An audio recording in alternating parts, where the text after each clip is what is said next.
Thank you very much, Daniel, and thank you for all your help in organising this event.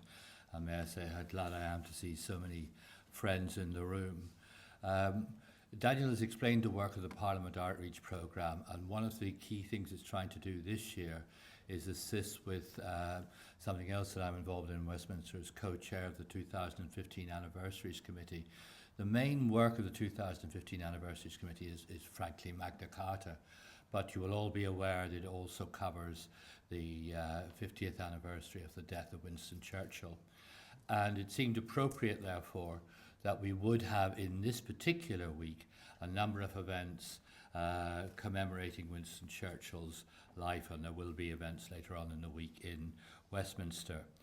Now, the thing that I want to start in talking about Churchill and Ireland, the most important point I want to make is actually to agree with something written in Saturday in the Irish Times by Charles Lycett, where he talks about the absence of condescension in Churchill's attitude towards Ireland.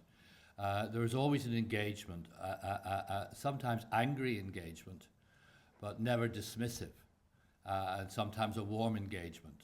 And I want to explain to you why, in terms of the practical political history and in terms of Churchill's temperament, why that is the case. But what is absolutely missing is any tone of condescension in what he says and writes about Ireland, north or south, unionist or nationalist. Sometimes there's quite a lot of anger, but that's not the same thing. Churchill told Parliament in December 1925, the Irish question can only be settled when the human question is settled. And that kind of sums up with kind of slight ruefulness in that, because one of the things that Churchill had already experienced is we're not great at gratitude. And he had twice lost his parliamentary seat, first of all in Manchester in 1908 and secondly in 1922 in Dundee. In both occasions, he was supported by the official nationalist leadership of the day, John Redmond in 1908 and in Dundee in 1922. In both occasions, a significant reason for his defeat was the defection of the Irish electorate, which turned on him and didn't actually vote for him, and I'll try and explain why later. But the two occasions in which Churchill lost his seat, he had the support of the mainstream leadership of Irish nationalism, Free State government on the second occasion, and it wasn't good enough with the Irish voters. So he knew he had a certain rueful attitude towards the Irish. His earliest memories are, however, Irish memories. From 1877 to 1880, his grandfather was appointed as the Lord Lieutenant in Dublin by Disraeli, and his father, Lord Randolph Churchill, then only 28 years old, came to Dublin to act as a kind of aide to his father as the Lord Lieutenant. And Churchill, therefore, his earliest memories, as he makes quite clear in his autobiography, are Irish and Dublin memories. His nurse warns him against the Fenians. They're very dangerous men. They might come and get you. He actually explains, very interestingly, talks about a present, a drum, which he had received from Thomas Burke. Now, Thomas Burke was the leading civil servant in Ireland at the time, Catholic civil servant at the top of the system of governance in Ireland. He was the victim, along with Lord Frederick Cavendish, of the Phoenix Park murders when he was sliced to pieces by the Irish National Invincibles. And Churchill says in his memoirs he can't actually remember what Burke looks like. He left Dublin, but he can remember the present that he received from Thomas Burke. So these early political conversations or experiences are very much part of Churchill's life, and he makes this quite clear that the earliest things you can remember are things about Dublin, conversations about Dublin, and indeed conversations about Dublin politics, of a fairly elementary sort, it might be said. Now, when he died, the Irish Times had a leader which referred to him coming to Dublin at this early youthful age, and says it was the beginning of his long, unhappy relationship with Ireland.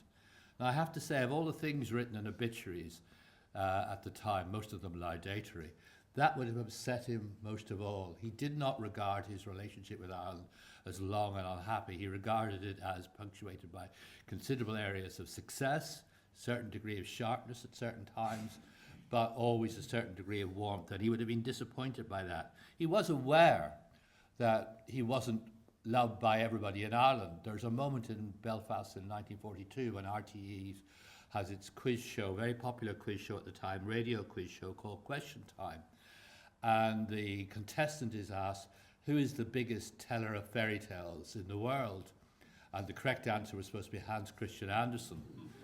The contestant replied, Winston Churchill, and the whole audience laughed its head off, to the great rage of the Unionist population when they discovered that this particular largely nationalist audience had been so expressing themselves in Belfast in 1942.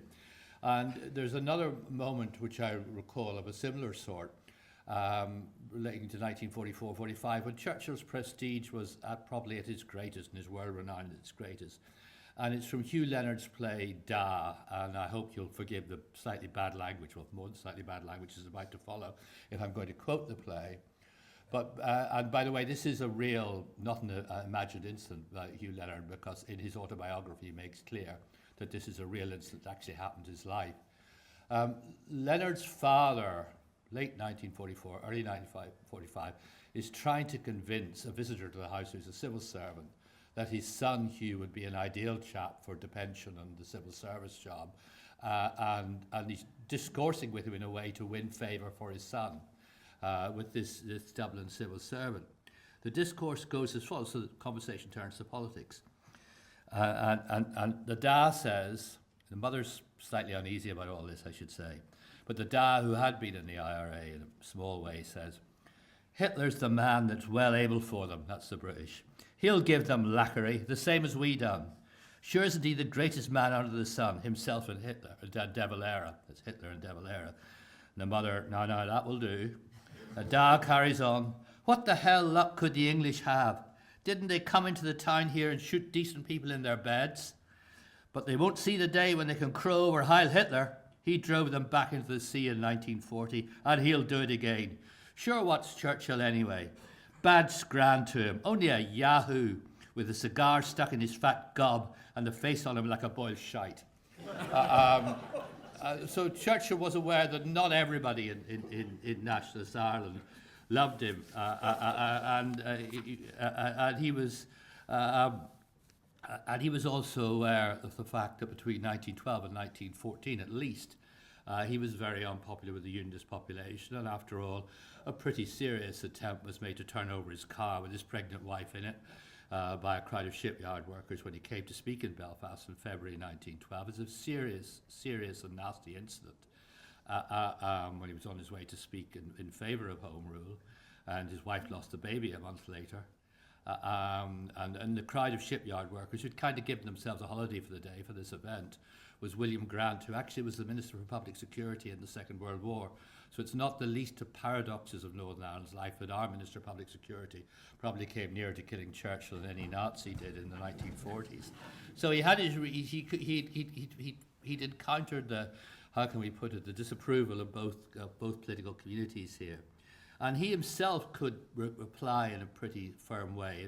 In April 1940, he met Roosevelt's cousin, who was going to be the representative, effectively the ambassador of the United States in Dublin, and was passing through, David Gray, was passing through London. And David Gray calls in to see Churchill, and because he's Roosevelt's cousin, everybody treats him very seriously. He gets dinner with quail's eggs and a nice lunch. But Churchill talks about the Irish. He was sick of the Irish. The English gave Ireland a generous settlement, and very immediately they began to break their engagements and were now stabbing England in the back, he says, 1940. 1942, he takes John Delaunty aside, who is the Irish ambassador. And some of you will have seen in recent days, the Irish Times and other papers have published a conversation with John Delaunty in 1948, in which Churchill talks about the long-term desirability of Irish unity and says how much he likes the Irish. And John Delaunty was an old friend. John Delaunty was there in 1908 when Churchill lost the Manchester seat. He was Dean of the Faculty of Technology in Manchester at the time, and he was one of the few Irish, Churchill would have remembered this, who actually voted for him in 1908. The rest of the Irish, I should explain, voted for the Conservative candidate, who was a violently aggressive unionist and a strong supporter of repression in Ireland because he had the right position on Catholic education, which is what the hierarchy basically got the rest of the Irish Catholic community to vote for. But John Delaunty stuck with Churchill, and he'd known him for a long time. 1942, he tells John Delaunty, Ireland's just lost its soul, just lost its soul. in 19 talks about, well, you had great men like Redmond and those around him, but now you don't have anybody worth talking about. And you had great writers, and you don't have anybody worth talking about. In 1943, he tells Attlee, who of course takes over as Prime Minister, that his job is to save the Irish from themselves. They don't realise how ignominious their position is standing aside in the war against Hitler, but he's going to find a way of bringing them into the war. He doesn't, but he's going to find them so that they will be saved from themselves and from their own moral. Actually, he is thinking about moral cowardice here. And as I've mentioned, he regarded the Unionists as very unreasonable for much of the period between 1912 to 1914 during the Third Home Rule crisis. And while he fully insists and famously insists that Northern Ireland was strategically vital in 1942, he also was very confident, whether fairly or not, that wartime production levels were much lower than they ought to have been, and also that the voluntary recruitment from Northern Ireland was much lower than it ought to be. So there's actually another side to his assessment of Northern Ireland's contribution to the war effort, which is not to be found in the victory speech. He was encouraged in his view about wartime production by a man who also became a Prime Minister later, Harold Wilson, who was actually the young civil servant who did the analysis of the shipyard production levels and so on, and convinced him that it wasn't very impressive. So in Churchill was quite, and at one point he meets an early a very early consignment of American troops. He looks at them and he counts them. And they're a very small number, and he says, I reckon now a higher percentage of Americans have already joined up than have joined up from Northern Ireland with you people in this room, which is a sign that in the back of his mind he was thinking the way he was actually thinking about Northern Ireland. So it's not a, everybody remembers the speech and the condemnation of Mr. De Valera's frolic with Hitler and the praise for Northern Ireland. His actual attitude on all these things is much more complicated. The answer is because he knew so much more about us. He knew so much more about us than we know about him, if I'm blunt about it. If you look at what he writes about Ireland, if you look at quite extensive writings, if you look, for example, at his essay on Parnell, there is no comparative essay of that sort written by an Irish politician about any British politician. That's the test. You can't, a brilliant essay like that. There's nothing on the Irish side written about Britain. He had a curiosity about us and our ways, North and South Unionists and Nationalists, which considerably ran beyond our curiosity about them and their ways. Now, this political story, I better moderate this scepticism he had about the Irish, which I've been stressing a bit. This is not condescension. This is a pretty... I would defend these observations that we're talking about are actually based on realities of one sort or another. But there's one thing he did believe. He did believe if they went to war, they were good soldiers, both Catholic and Protestant, Nationalists and Unionists. His writing about the Boer War is full of the bravery of the Irish soldiers in the British Army. He rode into Ladysmith with two of the Fighting Brooks alongside him, as he says in his memoirs, and of course he makes one of them, Alan Brooke, basically his leading soldier in the war. Three other key generals are all Northern Irish. And the victory speech is, with the criticism of Mr. De Valera frolicking with Hitler, is softened by the reference to the thousands of Irish men and women who joined the British Army in the Second World War, and who he'd softened by, and he refers to 3 Irish VCs. He was very unlucky with his choice. 2 of them were absolutely paid up, well-known Redmondite families. So there was no possibility of a resonance in Ireland for, they were well known to be part of the old elite in terms of their family connections. And the other one, John Patrick Keneally, supposed to be an agricultural labourer from Tipperary. His real name is actually Leslie Robinson, and he was from Bradford, and he was English. And he wasn't Irish at all, which is why nobody can find John Patrick Keneally's root. Leslie Robinson, I should explain, had been a tearaway and had joined the army at first, found it really boring, had gone off, got drunk, been arrested, locked up. At one of these spells, he was locked up with the Irish Guards for a while. He looked out the window and thought, these are real soldiers, not the regiment I'm with. These are real soldiers. If I get a chance, that's what I'm going to do. He deserted for a while, hung out with Irish agricultural labourers, went non-photographic identification documents, bought the documents of John Patrick Keneally and rejoined the British Army and joined the Irish Guards as John Patrick Keneally.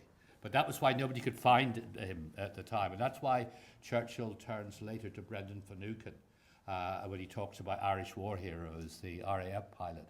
And Brendan Finucane is authentic. His father had been out in 1916, and indeed his father also joined the RAF, by the way, as a radio operator in 1939.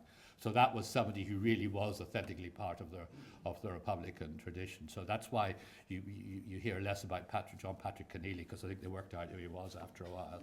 And when he talks about Irish war heroes, it's Brendan Finucane, who was racy of the soil, as they say. So I just want to very briefly track through the real story of this career. The crucial thing I think that has to be said is that it really starts in terms of a serious engagement with Ireland when he switches as a young Conservative MP to becoming a Liberal. Now, Conservatives are Unionists in 1904 when he makes the switch, and at first he says, I'm still a Unionist. For a while he retains that position. But you can see steadily throughout 1905 and 1906 that he's actually drifting away from a Unionist position. His cousin Morton Fruiton, one of his two relatives, praised the speech he gave supporting devolution in Ireland in September 1903 on the grounds it would, quote unquote, split the Unionists. Fruiton later on became an MP for Cork in the All for Ireland League interest. And Shane Leslie was the other one who also stood as a Liberal stroke Home Rule candidate. Two cousins of Churchill's, one an uncle, stood as in broadly the nationalist interest for Parliament. Of course, on the other side were the Londonderrys, who were very much also cousins, but very much on the Unionist side of the argument throughout the century, but for whom we had pretty scratchy political relations. Starting with, by the way, which never quite, Londonderrys never quite forgive him, this leaving the Liberals for Conservatives for the Liberals. But 1905, he makes a speech in Parliament in which he accepts that nationality is a vital principle. And it's obvious it's leaning towards a pro-Home Rule argument. One sentence in it is vital. Burns was as much an Englishman as Shakespeare, i.e. Burns is not an Englishman. Burns is as much an Englishman as Shakespeare, and Shakespeare is much an Irishman as Thomas Moore, the Irish poet. So what he's actually talking about is there are distinctive voices reflecting specific nationalities, and you can see it in our great literary tradition. And secondly, he talks a lot about the way Ireland is ruled through Dublin Castle. And he lists, including some not particularly well-known officials who worked in Dublin Castle in the 19th century into the early 20th century, who had said, this isn't right, this is not the way to govern, it's not democratic, it's a colonial system of government, or words to that effect. And he lists with great detail what they'd said, and that disillusionment. It's not casual, it's not 2 or 3 names, it's 6 or 7 names, some of them not well known. That shows he was really researching the question. And when he completes his biography of his father in 1905, while he defends his father, consistency of his father's unionism, he actually does say in that biography, someday people will think Home Rule is not a particularly controversial idea. So he's moving steadily, and Tom Kettle, for example, one of the Redmondites, is saying, this is a great fellow, he's moving in the right direction. And of course his party, this makes him, there's self-interest in this. This makes him more popular in the Liberal Party, which hadn't trusted him very much as a recent convert from the Tories. And then in 1908, he's offered a job in the cabinet, and then, as the tradition was at the time, he had to resign his seat and fight it again in Manchester. The problem was that the high tide of pro-Liberal feeling of 1906 had gone, and it was now a highly marginal and risky seat. He needed Irish Catholic votes, but why not? Hasn't he been moving towards Home Rule? Well, the problem here is that Redmond at that moment was perceived by other nationalists as being bossed around too easily by English politicians and being led up the garden path with false promises. So Redmond and Kettle and others want to support him, but there's a mood of, no, why are we always supporting these Liberals? They never give us anything in return. So what Churchill does is actually basically, how can I put this, push Asquith, the Prime Minister, into firmer language in supporting Home Rule. And he basically blackmails him into it. And it was quite a hard thing to do because Asquith, we now have a view of him as something of a ditherer, but in 1908 he was regarded as a hard man, tough new prime minister. And Churchill manipulates the situation so that Asquith in the end and the Liberals are forced to use language warmer about Home Rule than they had been using. At the last minute, Redmond says, that's good enough for me. Irish nationalists and Manchester support him. Catholic Church says, no, we don't support him. Liberals have the wrong position in education. Catholic Church wins. Churchill loses the seat. But he goes off to Dundee, which also has an important Irish constituency. And he makes quite clear when he arrives in Dundee in his first speech, I am a paid-up Home Ruler now.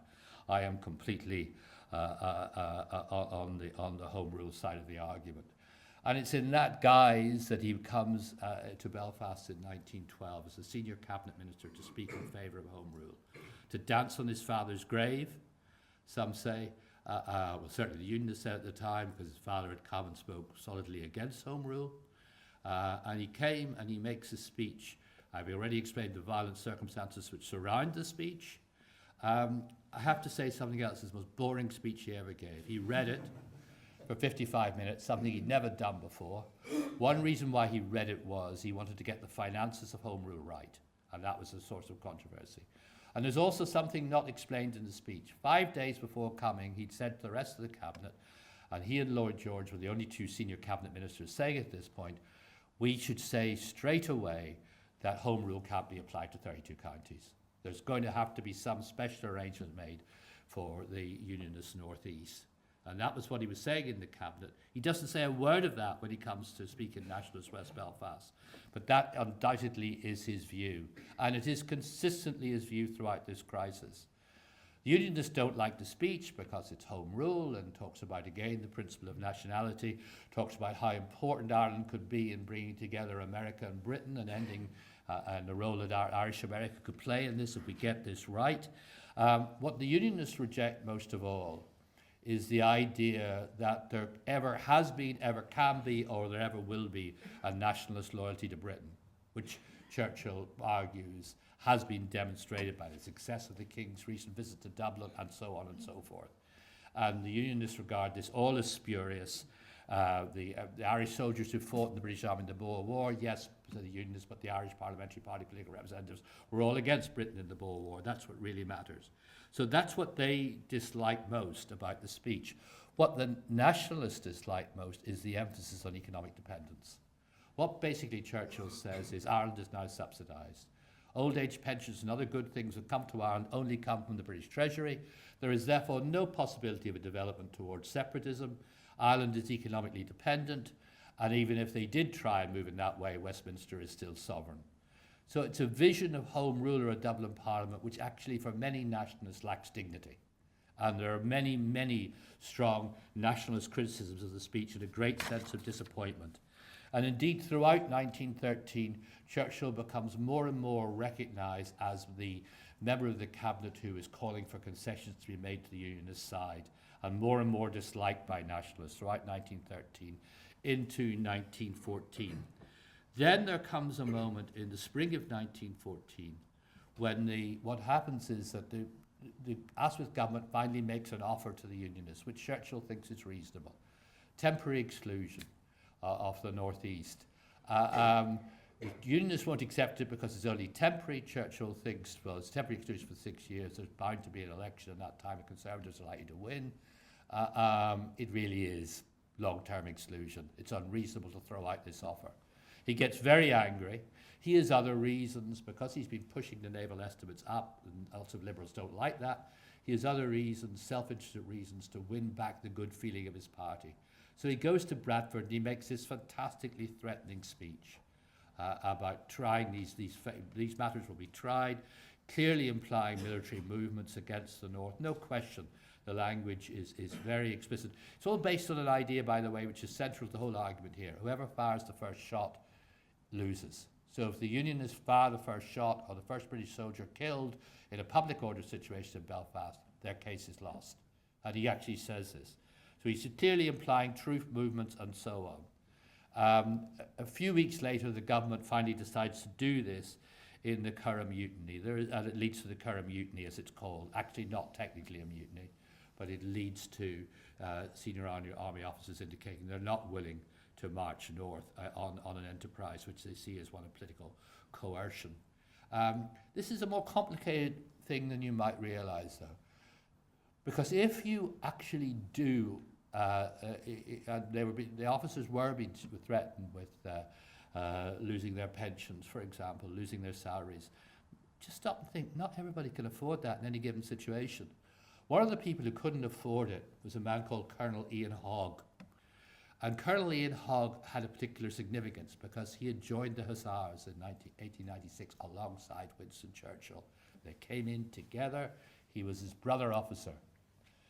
Hogg sends this telegram, which Paul O'Brien, in his recent book, says he didn't think reached Churchill. The author says does reach Churchill. The telegram says, "This is a real mess up here. I've got to talk to you about it. We've got to sort something out here."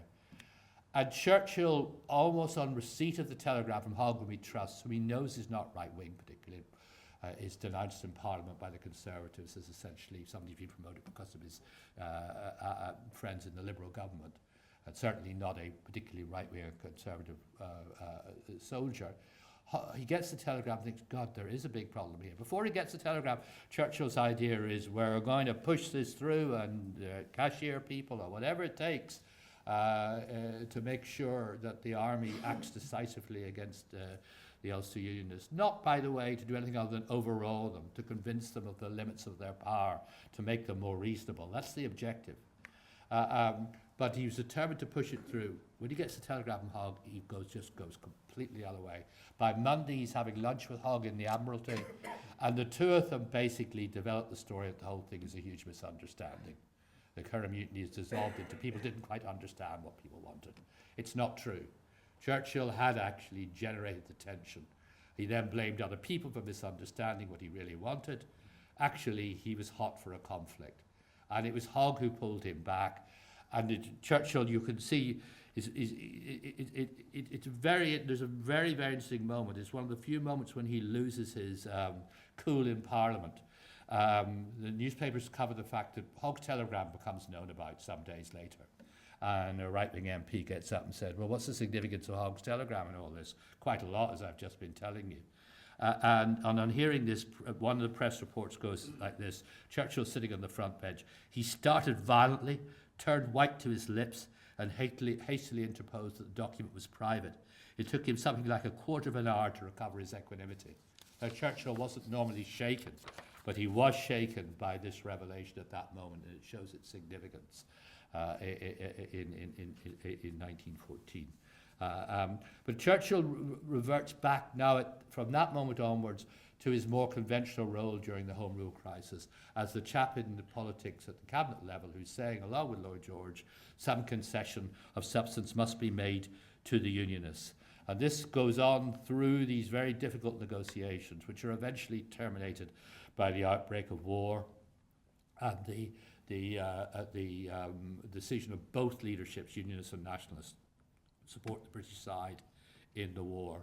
Some people say the outbreak of war alone averted civil war in Ireland, and I can't honestly say that a deal was done before the outbreak of war, but it was very close. The two sides had come very close, and Redmond in particular was prepared to concede the idea that it was impossible or a very bad idea to try and rule from a Dublin Parliament parts of Northern Ireland, which were overwhelmingly didn't want to be under a Dublin Parliament. So it's hard to, well, not impossible, but the two sides were close. In the end, the war just sweeps everything aside. And there's a moment when Edward Grey is speaking, announcing effectively war is about to happen. Churchill is standing behind the speaker's chair with tears running down his cheeks. And the person who stops and shakes his hand is Carson. And that's the end of the Carson-Churchill antagonism to the Home Rule crisis. During the war, Carson and Churchill become actually very, very, very close indeed. Now, Churchill, persuaded incidentally by another Irishman, is most famous in the first part of the war for Gallipoli as a disaster for the British Army. Get away from the stagnant conflicts in France and have some strike which will change everything. Absolute disaster. The main person persuading him was Admiral Carden, who was Irish. Bad idea. and his reputation suffered enormously. What I want to say to you is, one of the difficulties about Churchill, if you're assessing his record, is how often, 1919, 2021, when Ireland goes into this pit of civil war and violence, and he says, where's the moderate ground? Where's the centre ground? Where's it disappeared to?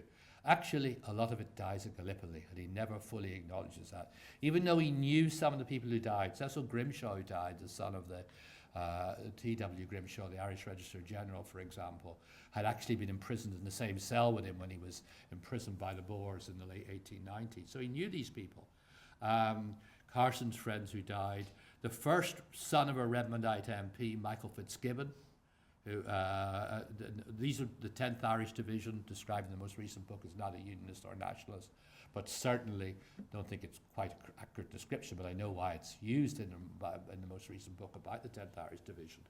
These are the soldiers who die. They are the centre ground, insofar as Ireland's capable of having it, of unionists and national soldiers, and thousands of them die in Gallipoli on both sides. Carson's friends that he was at school with die.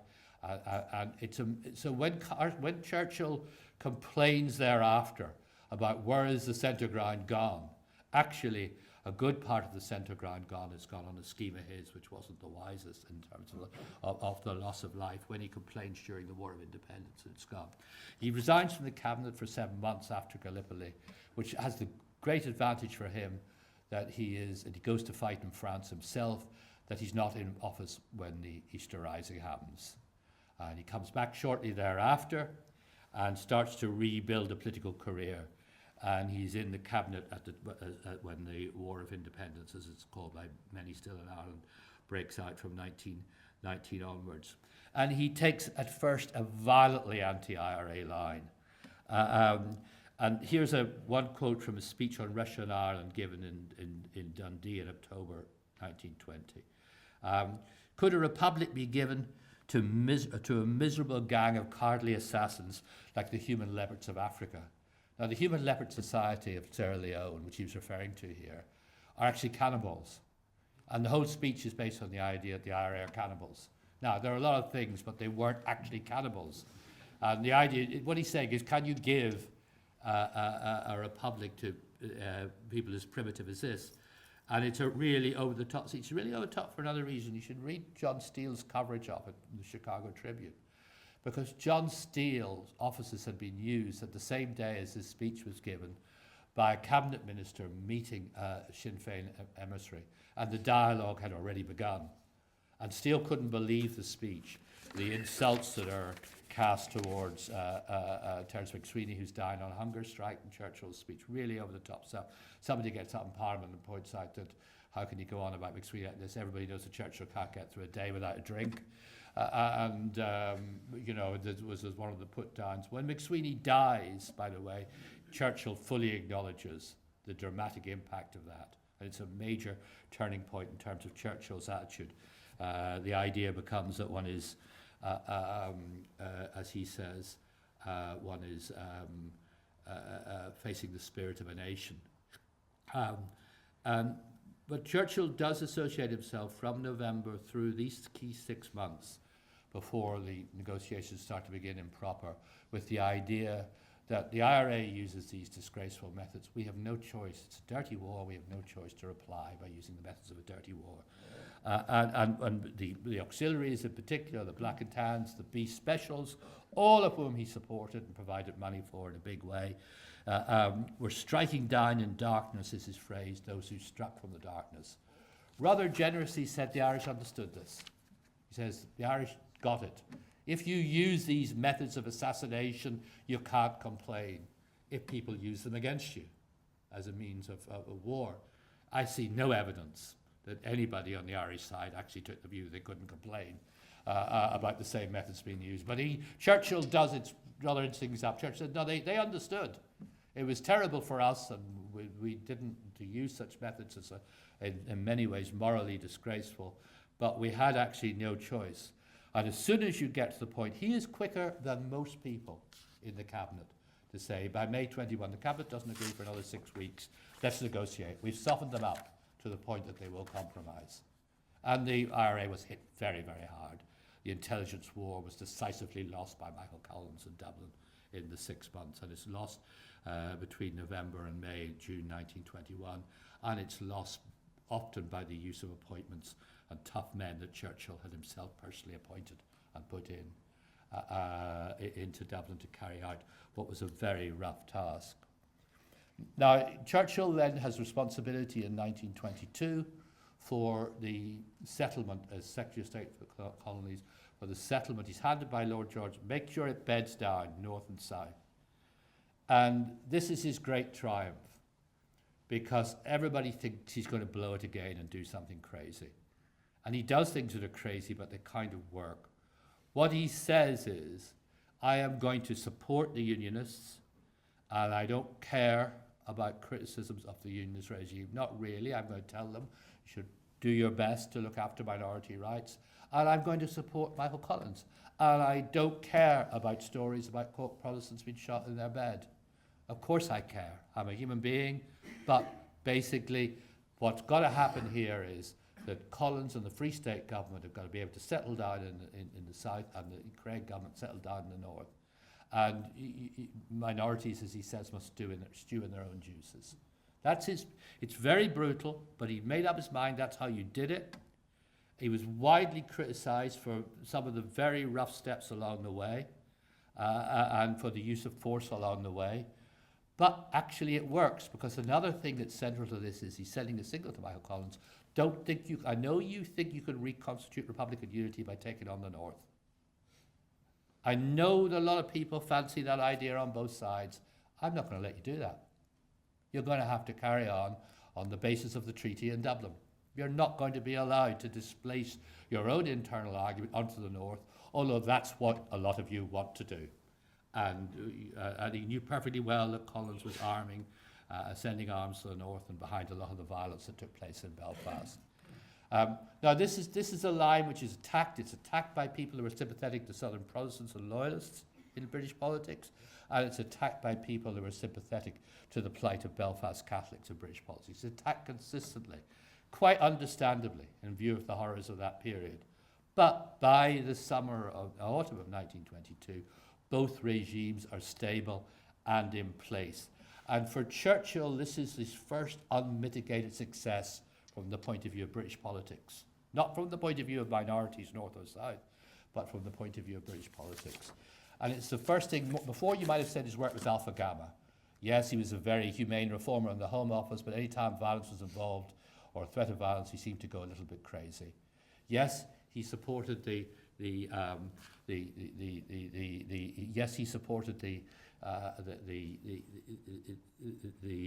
building up of the Navy, but look at Gallipoli. His judgment, the question was always of judgment. For Churchill, Ireland and the Irish settlement was his one great achievement, which everybody could acknowledge. Followed this up with the work on the Boundary Commission and a generous financial settlement to both sides in the mid-1920s, both to the north and the south. In the late 30s, when Churchill is now isolated, marginalised in Irish politics, a devil era seems to be tearing up the settlement, part of his lament is that nobody remembers how I delivered on Ireland. That's part of his bitterness in the late 1930s, when he goes through that terrible decade of marginalisation. Now, I want to make some concluding remarks about Churchill and temperament in Ireland. It's become increasingly fashionable to talk about the myth of strong leadership.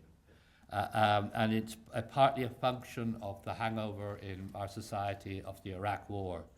And it has affected now the way, and you can see it in recent discussions of Churchill's legacy. And increasingly in some of the most powerful recent books, the assessment is that Churchill is like a stop clock. Right twice a day, as stop clocks are, right about Hitler, right about Stalin, wrong about everything else. And Ireland is one of the cases used for the prosecution. Now, what I've tried to say in this lecture is that actually underestimates the seriousness of his engagement of Ireland. And it's important to understand this. At the simplest level, it's worth making the point, well, maybe what's worth pointing to his favourite Irish joke, which conveys quite a lot. And it's a joke he loved. It's a story of a British bomber with 2 Irish airmen in it, which is over Berlin, and there are 2 Irish volunteers from the south, and the anti-aircraft fire is coming up, the plane is rocking from side to side, so they're pushing down bombs and sweat is pouring off both of them. And being Irish, they're having a political argument about Ireland in the midst of all this. And they're really shouting at each other. One guy supports De Valera and the other guy doesn't. And the sweat pours off them and the plane rocks from side to side. And one guy turns to the other, one's shouting about De Valera, and the other one who's for De Valera turns to the other guy and he says, "Say what you like about Dev, at least he kept us out of this war." The joke expresses a pleasure in the joys of contradiction and paradox, which were never far from Churchill's attitude towards the Irish. There's another clue to that kind of temperamental affinity, the belief that language should be used to excite, to move things on. Not the political leadership, was just about management. It's the attraction to Collins. I have to say there's also an attraction. They were both of a manic depressive temperament, and a number of people have written about that. But there's an interesting story, another, not quite as compelling, but compelling story of Arthur Lynch's, which Arthur Lynch was the MP for Clare, typical De Valera's predecessor. Typical Churchill friendship. It began by Churchill trying to get him tried for treason because Lynch was one of the Irish who fought for the Boers. And there was a treason trial in 1904 and so on. And they started off with Churchill saying, "You're guilty of treason." Of course, they became friends. And by 1916-17, they're very real and close friends. And Lynch is very pro-France, strongly supports Churchill in the First World War. And Lynch recalls him saying at one point, "You've got to understand something, Arthur. To govern is to discontent." And it's that temperamental affinity with the Irish, which I think is worth recalling 50 years after his death. Thank you.